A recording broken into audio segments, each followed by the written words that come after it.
Disclaimer under Section 107 of the Copyright Act 1976, allowance is made for fair use for purposes such as criticism, comment, news reporting, scholarship, and research.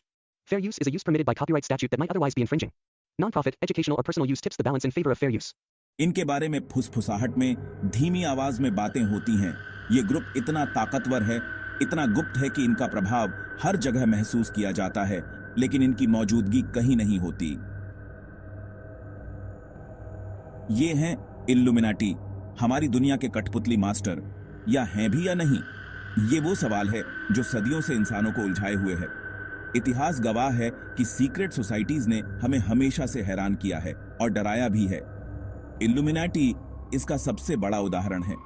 क्या ये सिर्फ एक कहानी है, कुछ ज्यादा ही सोचने वालों की उपज, या फिर क्या ये सच में ताकत की डोर थामे हुए हैं, पर्दे के पीछे से दुनिया की कहानी लिख रहे हैं? हमारे साथ जुड़िए और इल्यूमिनाटी की इस रहस्यमयी दुनिया में डूब जाइए। हम जानेंगे इनकी कथित उत्पत्ति के बारे में, इनके होने के सबूतों को खंगालेंगे और उनसे जुड़े हर साजिश के जाल को सुलझाएंगे।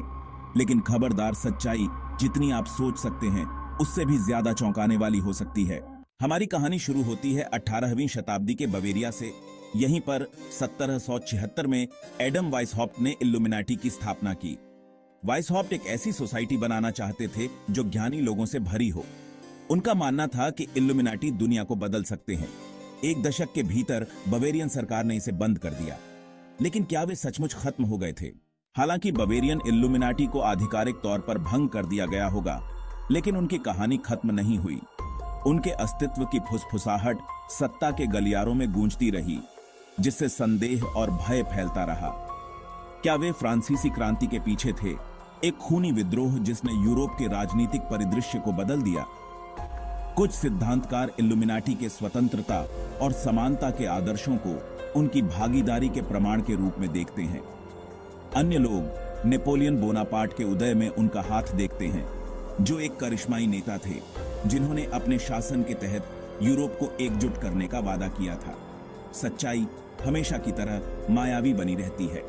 इस बात से कोई इनकार नहीं कर सकता है कि इल्यूमिनाटी का लोकप्रिय संस्कृति पर स्थायी प्रभाव है।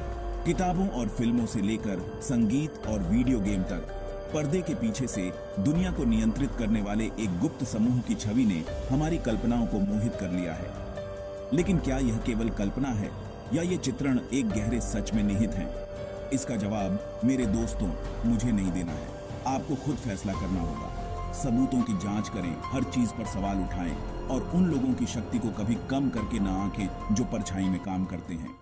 इल्यूमिनाटी के सबसे दिलचस्प पहलुओं में से एक है उनका प्रतीकों का कथित उपयोग। ये प्रतीक, जो अक्सर साफ नजरों के सामने ही छिपे होते हैं, सदस्यों के एक दूसरे से संवाद करने और अपनी वफादारी का संकेत देने का एक तरीका माने जाते हैं। इनमें से सबसे प्रसिद्ध है सब देखने वाली आंख, जिसे अक्सर पिरामिड के भीतर एक आंख के रूप में दर्शाया जाता है।